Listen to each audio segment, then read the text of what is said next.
We can't have jokes on a serious podcast about no jokes allowed here. Serious issues. This is a serious place. You want to come into frame, maybe? This podcast has never been more fucking serious. Mm-hmm. Yeah, I'll come into frame. Diane. Show the YouTube watchers your legs.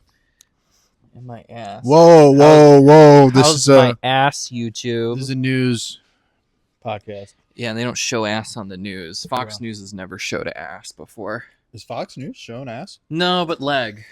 Okay. They're big into leg. Okay.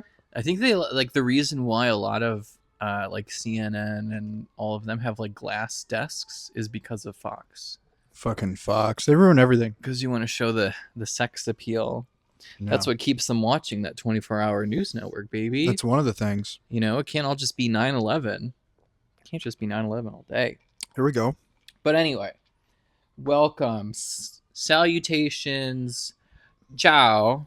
We're back. Welcome to the Tomato Pulpit, a podcast about political grievances, existential dread, and random hoopla that I'm just kind of feeling today. Hoopla. Yeah. So instead of preparing a single story today, Okay. I'm more or less interested. I said to prepare headlines. That was what I told you. Headlines. You didn't say to prepare headlines. You just told me this podcast was about headlines. Yeah, the podcast is headlines, which generally means check the news and you'll get an idea of what we're gonna be gabbing about. Okay. So I'm actually gonna give you a bit of the Inquisition on this podcast. Okay. Inquisit me. More so as I'm interested in your political exposure. Interesting. Because as somebody who is political You want me to feel exposed every day. So where my algorithm gives me a lot of political content because that's what I click on, that's what I watch, it knows me and it knows what I want. I'm curious as to what your political exposure is. Do you get political content on your talk, on your gram? Not really. None. Facebook maybe a little bit, but no, not much. At all. Minimal. Really? Okay. By choice, I feel like. Right, by choice, because you're not clicking on it, you're not subscribing to it, you're not really engaged. With that being said, what platform do you find gives you the most political content? Probably... I'd say Facebook probably gives you the most consistent. Facebook, okay. Probably just because that when I was young, I just liked a bunch of random pages and stuff. And that's still... And even though I have gone through and unfollowed in the past. Removed things, yeah. Doesn't seem like it really works. And I think that it also it gives me things that I follow and then it gives me all kinds of suggested things these days. So Right. Gives me a lot of stuff that I don't follow. And the content that you do get from the algorithm, is it liberal or conservative? It is... I'm more interested as if you're trying to be red-pilled. Because you would be that. A little bit more liberal, I would say. Yeah, and why is that? It's more a lot of negative stuff about Trump. Okay. Fair. Just because as somebody, just given your kind of exterior characteristics, you're a white man. My ballerness. You're a white man from the suburbs, from a relatively successful family, and you are a primary candidate. The only thing that I guess isn't on your side is actually your apathy towards women. Good. But if you did, you are the red pill candidate. You are the type of person the Andrew Tate algorithm is really hunting for. And I'm interested in kind of your perspective because I'm getting red pill content. Ooh. Yeah. Big corporate Mike. My communist ass is getting red pill content. Yikes. So I was just curious to see if you were also experiencing something like that. And I get it mostly through YouTube. YouTube is the one giving me a lot of conservative content. Hold on one sec. Drop it, Harry. Not right now. No, Harry, right now. Right now. Yeah, squawk that thing. Do it right now. Yeah, so I don't really scroll YouTube, so there's no opportunity really there for that. I would say on TikTok, I did like watch something that's kind of like that was just dumb things Trumpers say, and then like that kind of kept going. So I, Kind of like the Daily Show where they go to like a rally and yeah, they kind of like interview that. them. Yeah. Okay. So Or like all gas, no brakes. Do you remember that guy? yes. So I would say that my algorithm's pretty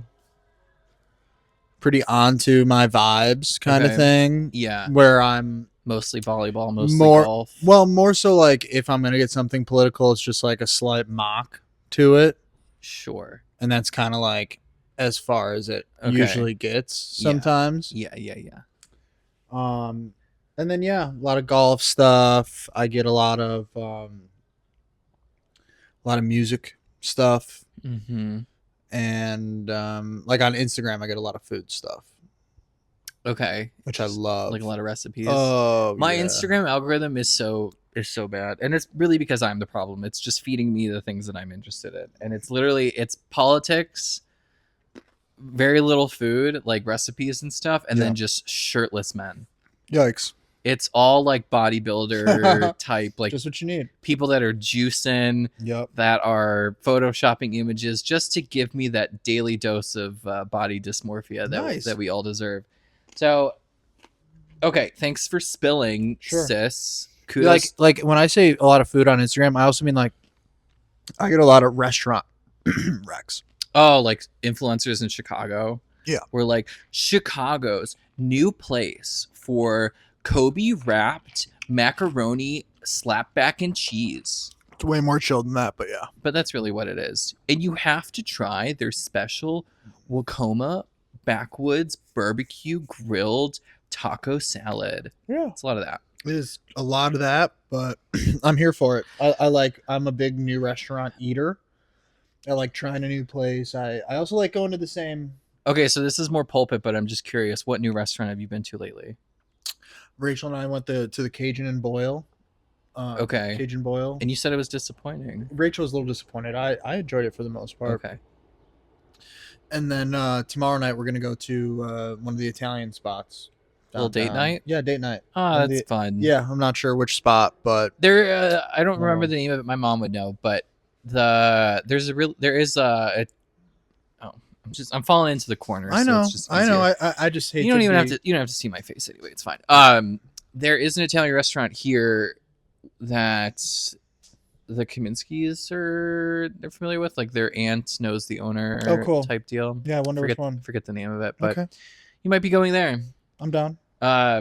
But let's get serious again. Okay. Because this is a serious podcast about serious things. Focus up, listeners. So you're not too much engaged in the political sphere, Sure. Understandable. Are you aware of what's currently happening in the federal situation? That's just like not the state of Illinois, but just federally. Do you understand? Like, are you aware of the... I'd say that I'm aware, but I would say that I couldn't like regurgitate. So the most interesting thing that's happening now is this big, beautiful bill. Have you heard of this? Keep going. All right, it's tough for me to just say when you just call it a bill. No, that's literally what it's being referred to as, is the big, beautiful bill. What does it mean? I don't know it by the big beautiful. It bill. is the 2026 federal budget. Okay. So it passed the House recently Okay. by a vote, I believe, of 215 to 214. Wow. Split room. And the reason why it passed without serious opposition from the Democratic Party is because 3 Democrats have died in office. Uh-oh. And they have not filled those seats, so there were no votes yet to be cast. And I heard somewhere, I believe this to be true, that I think like 7 out of the last 10 representatives in federal jurisdiction that died in office were Democrats. Did you say sus? No, I mean, I believe it because the Democrats are just so fucking old and useless at this point that they might as well all be geriatric pieces of shit dying in office. There you go. The last one that I'm aware of was Connolly. I forget what state he's from. Maybe Ohio. Don't quote me on that. But he was the Sounds like a Virginia last name to me. it could be Virginia. It just sounds like Or Maryland. Yeah. He was a minority leader on the oversight committee, I believe. and he had throat cancer. Ooh. Ended up losing the battle to throat cancer, esophageal Ooh. cancer. Yeah, I know, really unfortunate. But here's the thing that really pisses me off about the Democrats, and this is a good example with Connolly recently passing. As the minority leader in the oversight committee, it's your job to keep the majority on task and put them to task. For sure. How do you do that when you're also reeling with a terminal cancer diagnosis? You don't. You don't. You don't do it. So there was a big issue as they were choosing who the new minority leader was going to be. Was it going to be Alexandria Ocasio-Cortez, who is the young buck from New York? She's a very outspoken leader within the Democratic caucus and generally gets a lot of views online and has a lot of influence amongst the younger demographic of liberals. Okay. So instead of choosing her, the party went with Connolly, who just has seniority. He's just been in Congress longer. He's an old white fuck. I'm not saying he's a bad guy, but he's just an old white fuck who has no... Well, he's dead. Yeah. And I don't want to speak too ill of the dead, but the truth of the matter is he had no business being the minority leader in our current state of body politic. Okay. Where to compete against the mass dissemination of misinformation that is the presidential administration, you need somebody that understands the media today. Fair. You need somebody that is aware of how Instagram, TikTok, Facebook, who can play the algorithms. And AOC has proven to do such a thing. Not only that, her and Bernie Sanders are going on tours across the United States, the anti-billionaire tour. Right. Which is drawing massive crowds. But yet, Democrats in their infinite way to lose, choose the old fucks, the old guard that are going to destroy the American experiment as we know it. And I'm a firm believer that Chuck Schumer, who is the Senate minority leader, who actually probably has the most sway in the Democratic caucus, big sway guy, huh? is just an old fuck. He, Donald Trump and his administration is implementing Project 2025, which, if you don't know what that is essentially let's turn the United States into a Christian fascist hellscape. Right. That's the whole MO. Yeah. Can't have that. And you have Chuck Schumer just write strongly worded letters. He's just writing strongly worded letters. Yikes. Like, go fuck yourself, dude. Like, what I would like this podcast to be, and I essentially just using this platform, is very anti-fascist, anti-Christian fascist idea. The whole point of this pulpit is to just produce anti-fascistic Christian bullshit. Okay. That's the whole MO. That's really what I want. I want there to be a voice that says, don't be a fascist and don't be a Christian. Done. Because those are two evil things. Don't be evil, I guess. Don't be evil. But if you want to be like a gay evil. So be like a Disney gay evil, which is like an Ursula evil. Ooh, that's right. Fun. That's fun. Like, you're evil, but you're still an icon. Love it. Yeah. Ursula's great. Ursula's a legend. Oh my God. When I went to Disney on Ice, so, like, my whole family went to Disney on Ice. I remember. I'm not going to forget that. And they did The Little Mermaid, like in the medley, and there was no fucking Ursula. I said, what is this homophobic bullshit that I'm experiencing on this ice rink today? That's huge riot. That's bad. Anyway. So, finalizing the spiel about the Democrats and their infinite ways to lose, the problem that we're experiencing now is this big, beautiful bill, which is not big. Well, it is big, but it's not beautiful, because the general gist of any Republican budget that I would argue any person needs to be aware of in the United States and just globally is that the whole purpose of it is to take all the money from the poor and give it to the rich. That is generally the whole purpose of any Republican budget since 1985. Terrible. That has really been their MO. And so in this new spectacular Star-Spangled Special bill, the big kicker is the cuts to Medicaid. Oh, no. And the a little interjection of an omnibus type of move where there's a clause in the bill that says federal judges cannot, I believe the word is injunctions. They cannot do national injunctions. Uh-huh. So, for example, when Donald Trump releases an executive order that says people born in the United States aren't citizens of the United States, which is unconstitutional per the 14th Amendment, I believe. Right. The federal judge who makes a ruling that says this is unconstitutional, this executive order is not actionable and not legal, Right. the entire United States has to abide by this. Right. But Donald Trump wants to introduce a clause in this bill that says, no, no, no, I'm going to, regardless of any injunction created by a judge, I can still do whatever the fuck I want. No.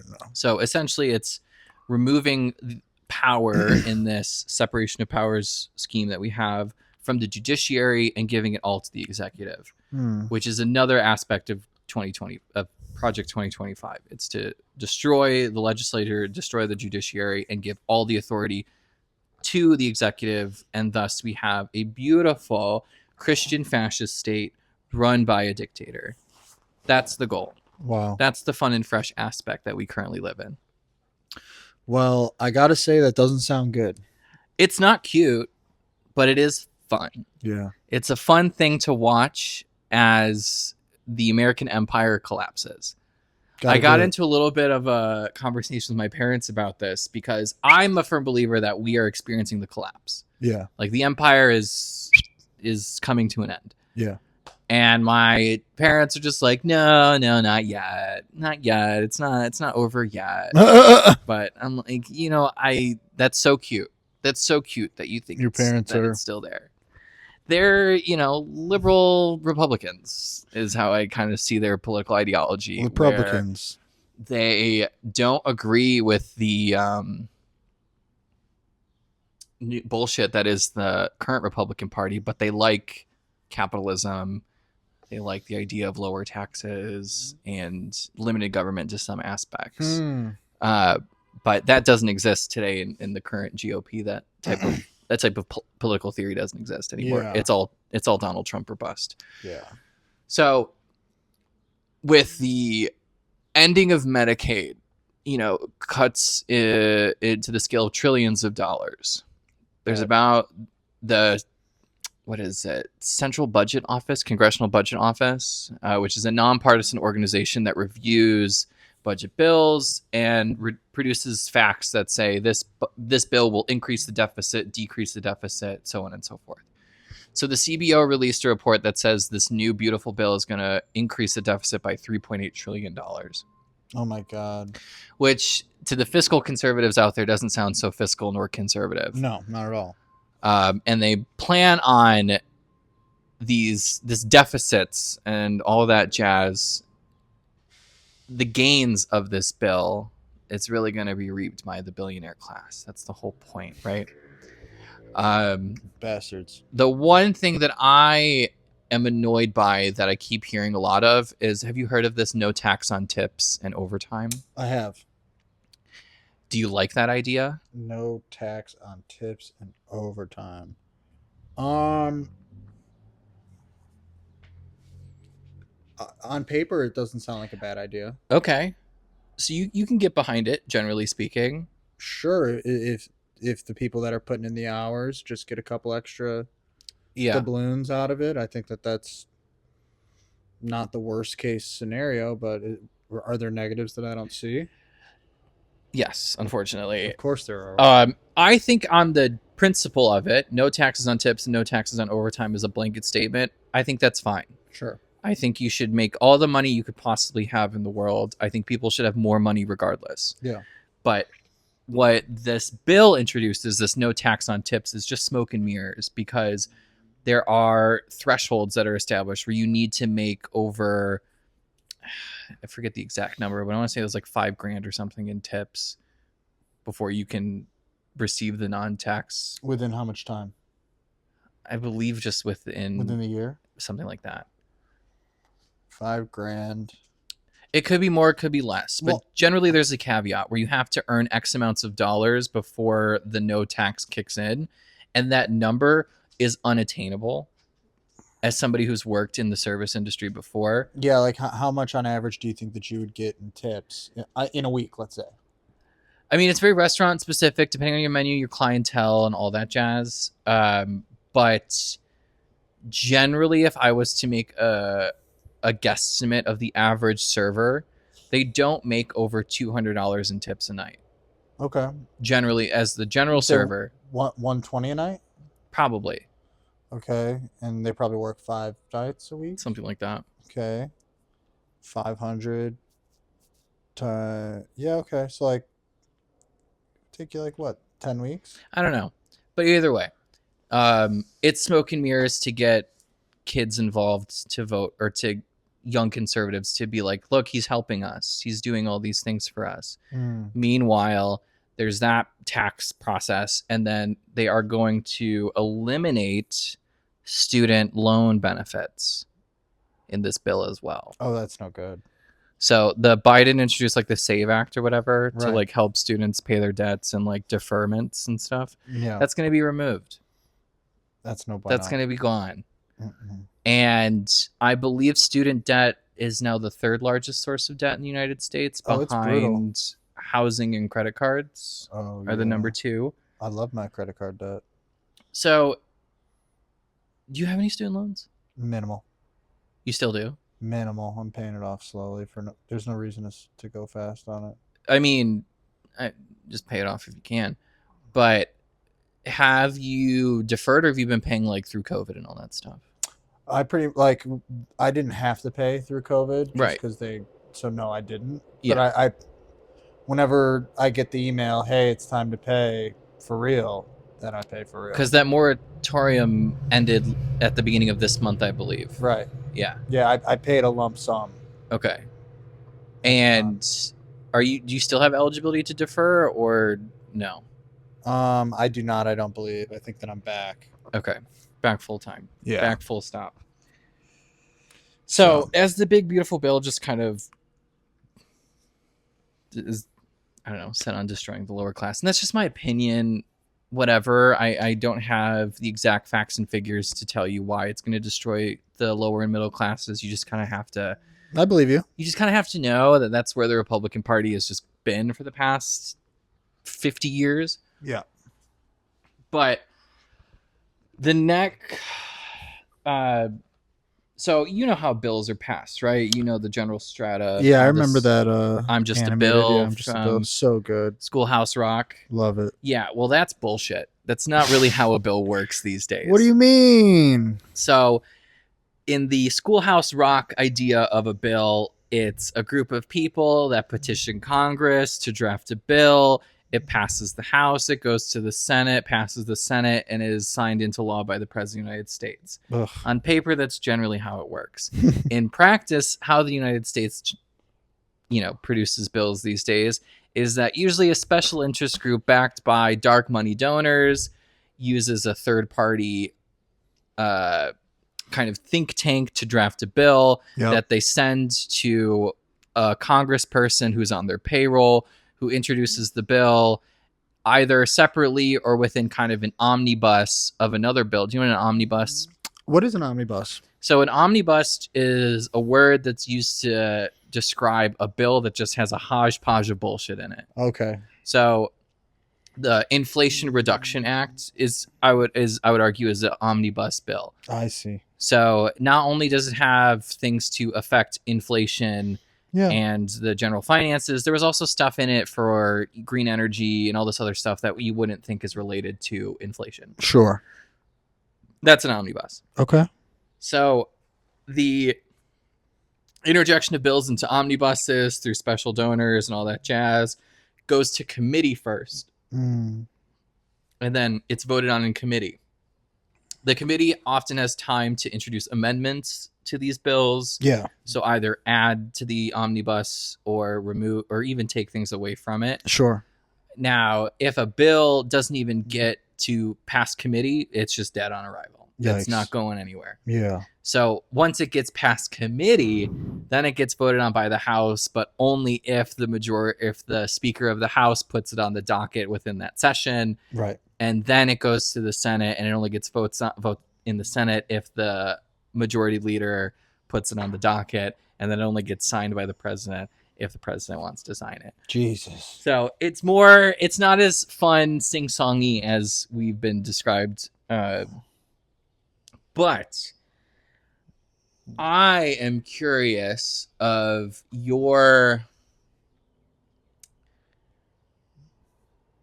I guess I'm more curious of like your apathy. That was really kind of... This is a long-winded discussion of bills and politics for me to just kind of get your opinion on your political apathy. Okay. As somebody who's not engaged and doesn't even seek it out. Right.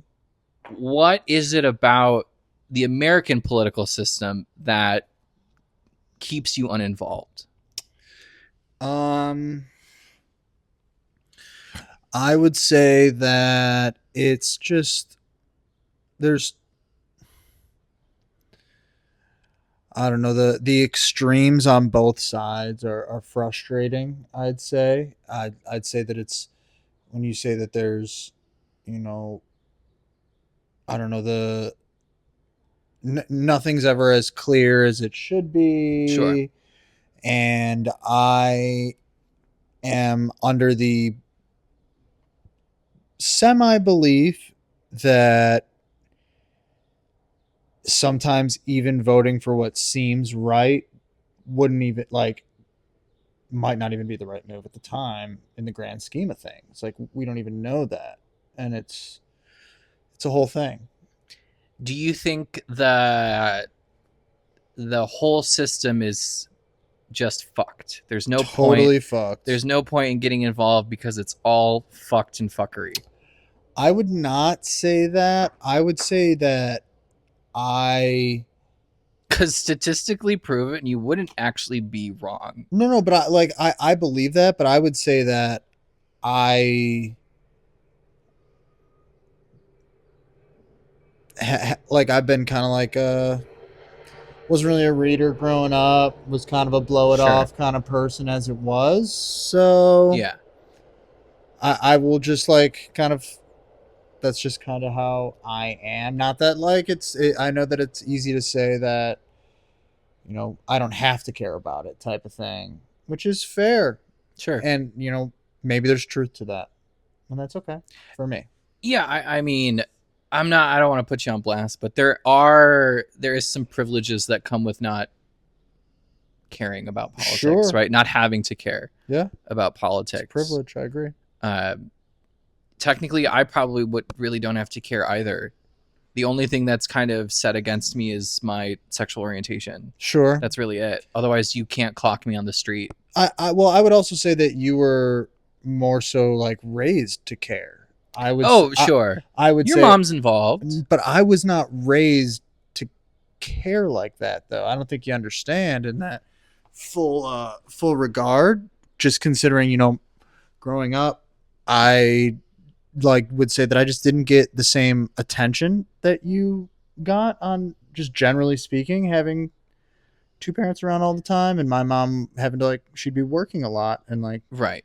I'd be sent off with my grandma who wouldn't be talking politics or, you know what I mean, type of thing. Yeah, I get that. When you were at home, whether with your mom or your dad, would they ever have the news going? My mom would in the morning. Okay. She'd have CBS running. Okay. In the morning, and that would pretty much be it. But she'd also have friends going or yeah. But my dad pretty much never the news. But Kim, Good Morning America type. Okay, yeah. Stuff. Yeah. So really there was never, growing up, you wouldn't say that it was commonplace to sit down and watch the news as a family? No, not really, no. Okay. So, I think, I would say that my parents groomed me, I guess, to, be a little bit more political because... For sure. I remember growing up where every Sunday... You know, instead of doing a Sunday dinner like some families would do, like General Italians and Greeks would do a Sunday dinner type of thing. Yeah. we would do breakfast. We were big a Sunday breakfast family. Yeah. Where we would prepare the spread, and then this is usually happened after my parents had watched Face the Nation and Meet the Press. Yeah. Which I believe are some of the two longest running political shows in the world. Because the United States was the first to invent television and broadcast it.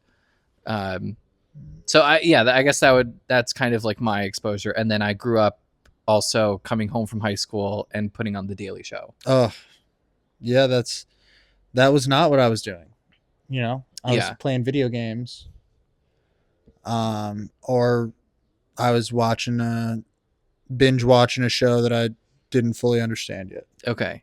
So that does give perspective to where our political experiences are coming from. Definitely. Just to give the audience as well an understanding of, you have one that's engaged and one that's just here for the vibes. Yeah, vibes. Generally speaking. And that's not a dig, that's not a read, that's just... These are the facts. These are just the facts of the matter. And I'm interested in the people that just vibe. Yeah. Like, I'm interested in the idea of just vibing in a time like today. In crisis mode, you're trying to say. I think we are... I mean, there's been how many fucking constitutional crises that have come from the Trump administration. But for sure. I would argue that this is a moment of deep concern. Sure. I don't know if I want to say full crisis yet. I would say full crisis on January 6th of 2021. Yeah. That was full crisis. That I can understand.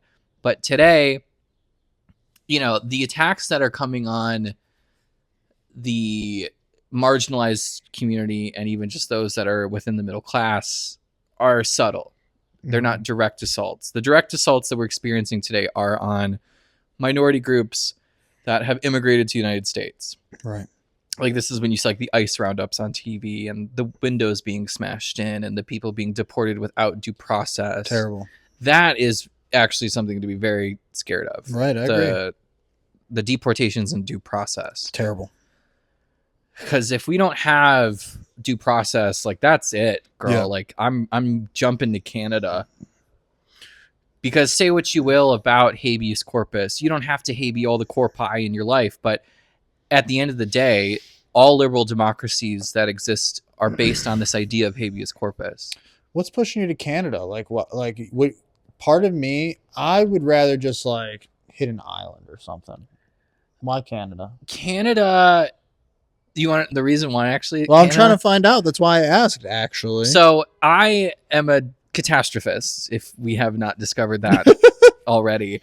And I am starting to see a little bit of the writing on the wall that as the United States transitions from oil and we give no fucks about climate change, yikes, the impending ecological crisis that we'll experience, arguably maybe towards the middle and end of our lifetimes, is a lack of fresh water. We need water. So what country has the most fresh water in the world? Canada. Canada. They have the most fresh water in the world. And so if the eventual water wars comes to fruition, I would like to be in Canada, where my access to this life-preserving resource is generally stable. Now, if I have to remain in the United States, the two states that I would choose is Minnesota and Michigan. Those are fair. Wisconsin maybe third, but fuck Wisconsin in between. I mean... Right. You're right in the middle. Michigan has the most fresh water out of any state in the union.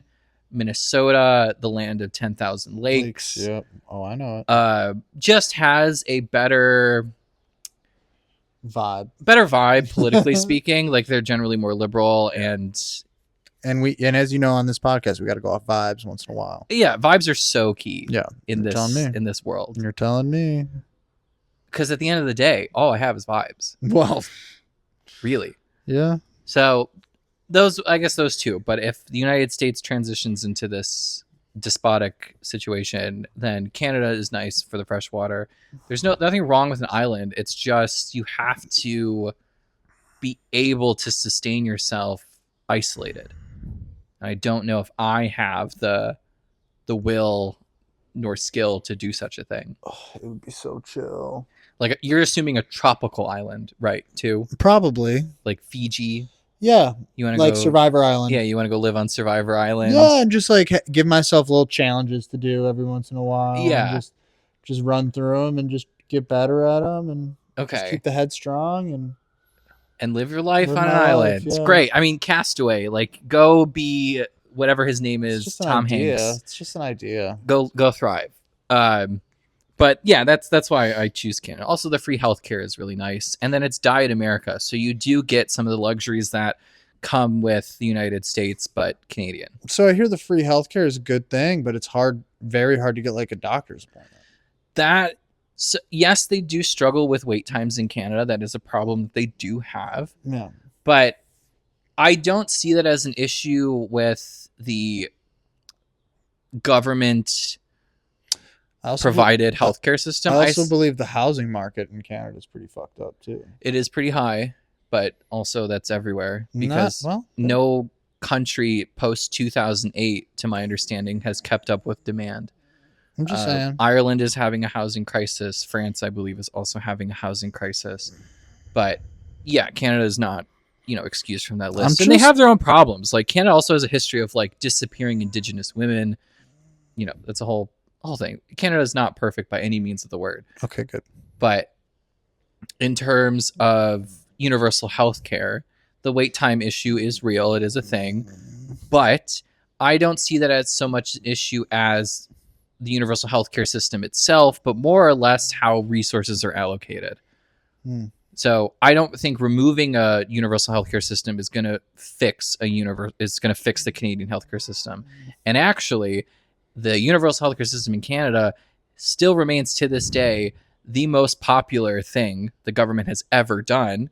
And the man in Canada that introduced the system itself is regarded as one of the founding fathers of Canada and is very much regarded in high esteem. A baller move. So, and also, just to, socially speaking of a universal healthcare system, it does incentivize a healthier population.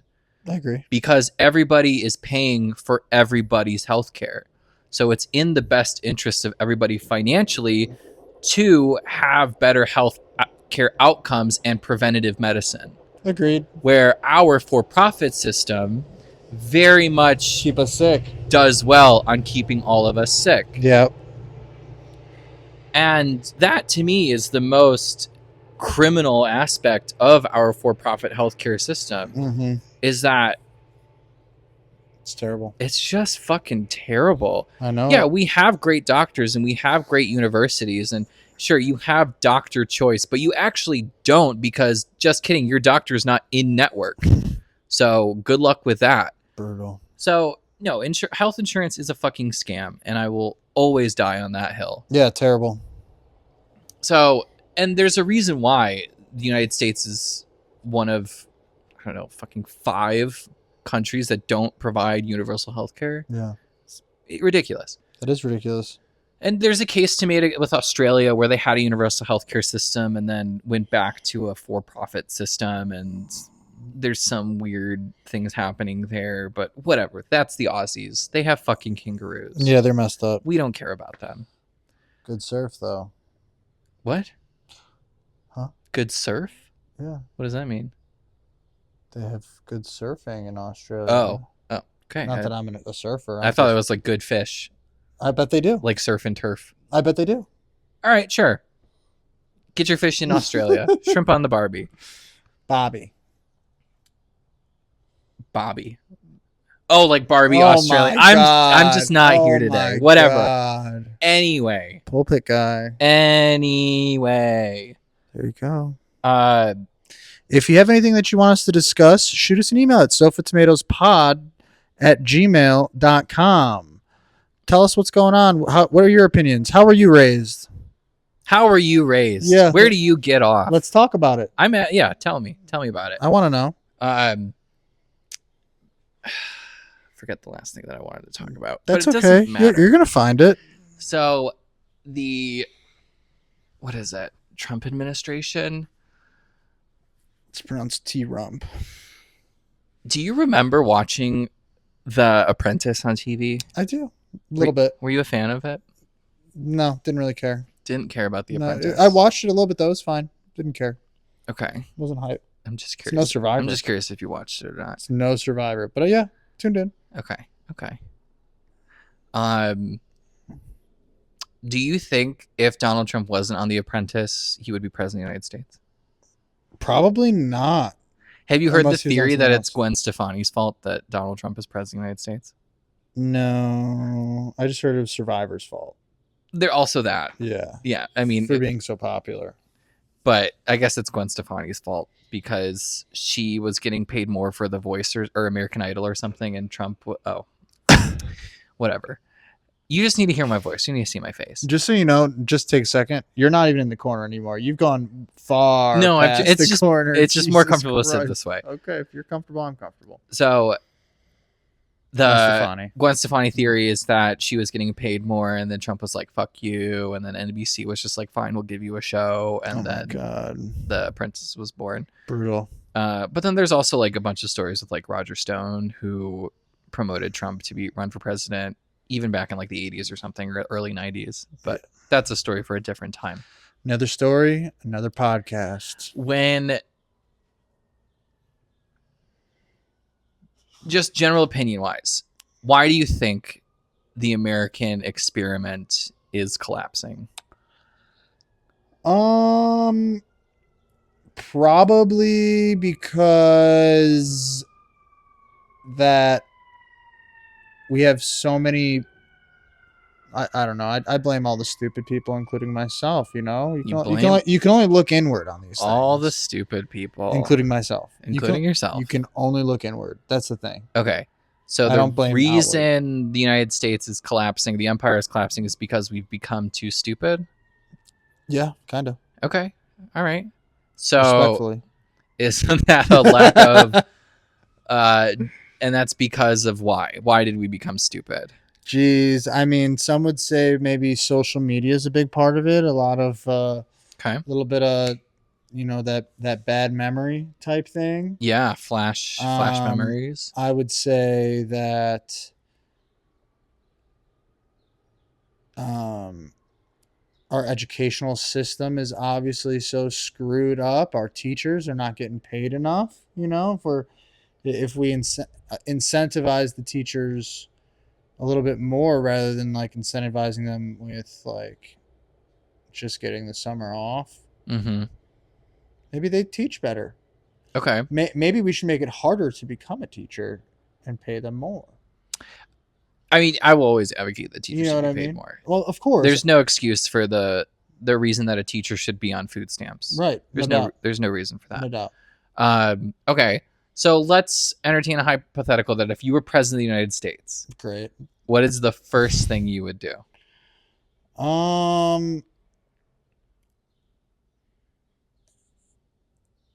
I'd probably thank the people for giving me a shot. Okay, that's probably the first thing that I would do. I'd say thank you, people. Okay, I am the man for the job. What is an act as president that you would do that's not thanking the people for voting you president of the United States? First thing I do is I ban AI.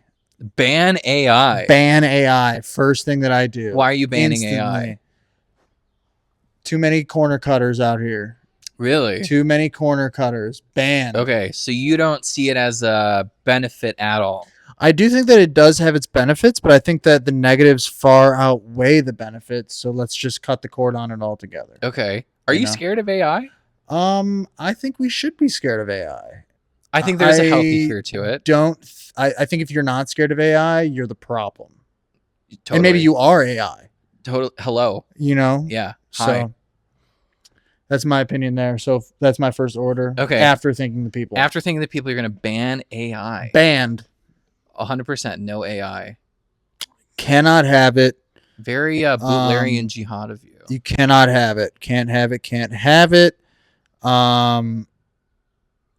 Or like, I don't know. It'd be a tough ban, but I'd find a way around it. It'd be good. So why are you gonna? I mean, you said corner cutters and all that Corner stuff. cutters, and that's the only reason. The people that are cutting corners, yeah, asking Chat GPT to draft an email. Yeah.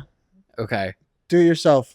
Okay. Interesting. Do it yourself or pay somebody. Do you have or pay somebody to do it. Yeah. Do you have a number two? Just curious. If you have a number two, not off the top of my head. What's the soy for doctrine as president of the United States? I don't have a number two, but that is my number one. Okay, number one. Stand by it. Ban AI. Ban AI. Number one. Number two. I'm paying men and women equally. Okay. That's number two. Number two, equal wages. Right away. Immediately. For the he's, she's, and theys. It doesn't matter. For the patriots, gatriots, and theytriots. Do not care. Okay. Instantly. Okay. So you want to be egalitarian type of leader. Instantly. Okay. And then I'm going to thank the people again. Always thank the people. And remind them that I am the guy for the job. Yeah, that's really how you keep yourself off the guillotine. Yeah. By thanking the people. Yeah, and I've been on the guillotine one too many times. Really? No. Scary stuff up there. Yeah. So those are my thoughts. French. Okay. Interesting. So you generally, do you agree that the biggest issue facing the United States is AI? I would say that everybody's a little too hyped up about it. Everybody's too hyped. I think we're making too big of a deal about it, and that makes it no good. Okay. And so we got to get it out. I think there's some scary aspects to AI for sure. Yeah. I think the lack of regulation around AI is concerning. Pretty soon we're going to have like my AI talking to your AI to create our podcast. Like that's what I don't want to happen. Yeah, possibly. I like the way we do it, and I don't want our AIs to do it for us. I definitely see AI presenting challenges for creatives. I think Hollywood, it's already been shown with Amelia Perez. Yep. Do you remember this movie? Mm-hmm. The fucking dumpster fire that was Amelia Perez. So bad. It was partly written by AI.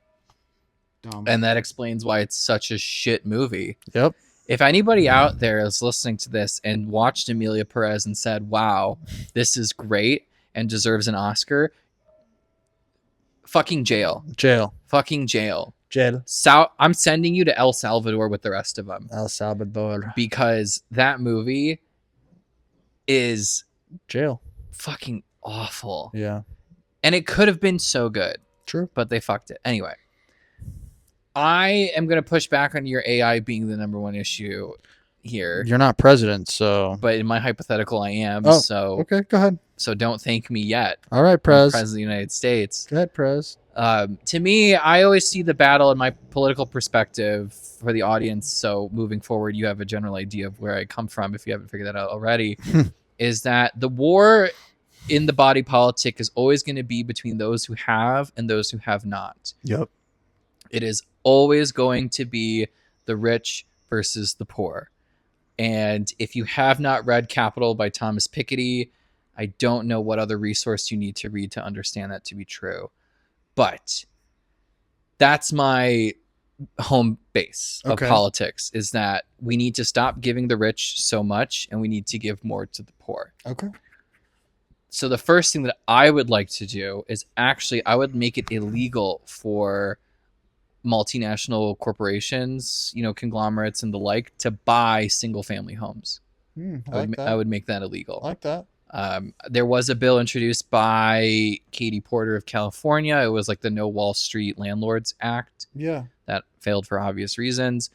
And I mean, it's a shame it failed, but it's because corporate interest is too deep. Good idea, though. It's a fantastic idea. I like that. And arguably, that's why rent is so high in all of the major cities around the United States. And it's because corporate landlords are keeping units empty, or they're just overcharging because there's no competition. Right. And especially buying up the single family homes, we're looking at a generation of perpetual renters because we can't afford starter homes. I agree. A starter home is $400,000 on average in the United States. Unbelievable. You want to know what it was when our parents were our age? Like 30,000. It was about 80,000. Well, depends where. But that in what would it be? Say 30 years. Terrible. We've had that much of a shift in our financial situation is fucking crazy. Terrible. And criminal. It is.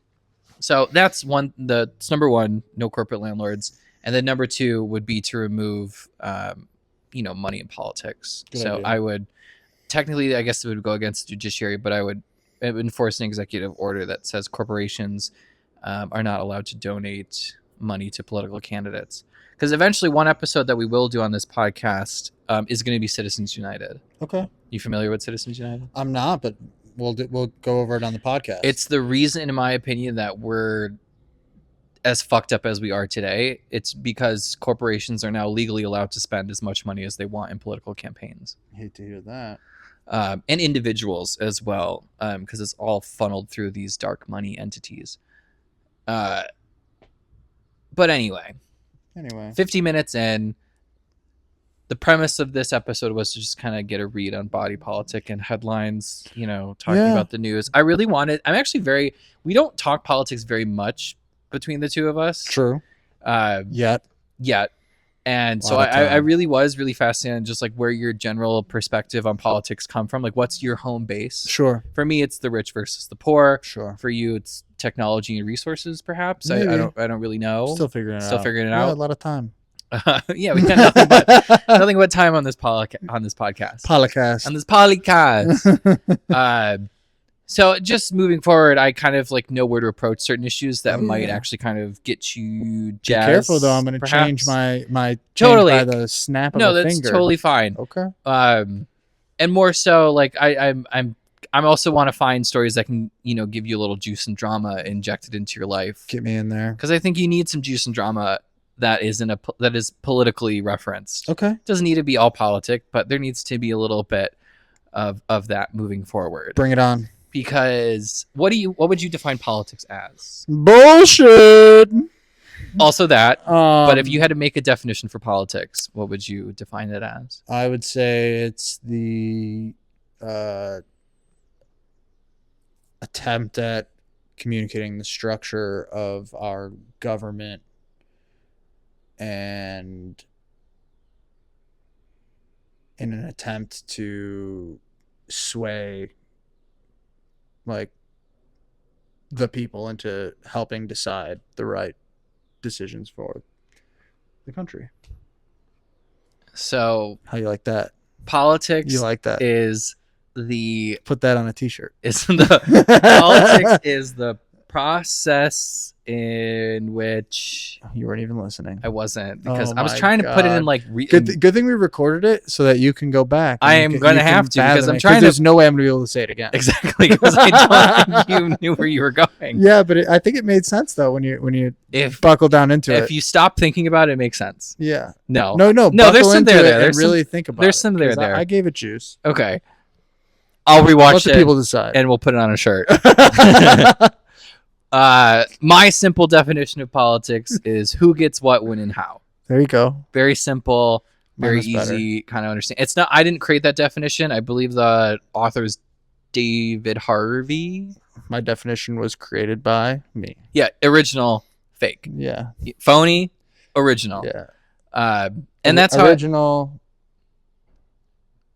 thief of words, plagiarist. As we like to describe. Yeah. But I think that also maybe fits where we're coming from, right? Who totally. Gets what, when, and how, rich versus poor. No, that's a good def. Yeah. I'm about it. So the last thing I wanted to ask on this political podcast before I wrap it up. Okay, rapper. Is name one political event that you believe has impacted your life directly. Can you think of any? The Boston Tea Party. Okay. Yeah. You believe the Boston Tea Party had a direct impact on your life? I would say yes. Why? I feel it every day. You feel it? Yeah, plain and simple. Okay. Yeah, no need to dive any deeper than that. That's it. Yeah. You just feel it. It's in your bones. It's the vibe of the Boston Tea Party. Exactly. All right. Okay. You know I'm a vibes-based guy. Huge vibes. The vibes have never been bigger at the Boston Tea Party. What's yours? What do you got? So my thing that I believe is the Supreme Court decision of Hodges v. Obergefell. Okay. Which made gay marriage legal in the United States. Really? I believe that had a direct impact on my life. You're impacted. By creating an environment where queerness was not illegal. I think that's fair. That's a good answer. Yeah, that's where we're at. I mean, I could keep going, but I think that's a good one for right now. Done did it. So that I'll wrap it here. I don't really want to share any more headlines. Okay. Or share more political influence. This is more just a gab about politics. It's chit chat. And the general frustrations and grievances that I experience that you can be privy to, that you can vibe to. Yeah, let's get in there. Let's have fun. Yeah. All right. Great. Anything else? No, this is the tomato pulpit. This is the tomato pulpit. This feels like the tomato pulpit. It's very pulpity. Yeah. Next week, well, no, 2 weeks from now. Well, depends when you're listening. But next week, stay tuned. Stay tuned. Well, stay tuned always. No, check us out on sofatomatoespod@gmail.com. Check us out there. Sofa Tomatoes Podcast, Sofa Survivors Podcast. This is the Tomato Pulpit. Check us out, you guys. Welcome to the cinematic universe. Tom Sofa. Goodbye. W.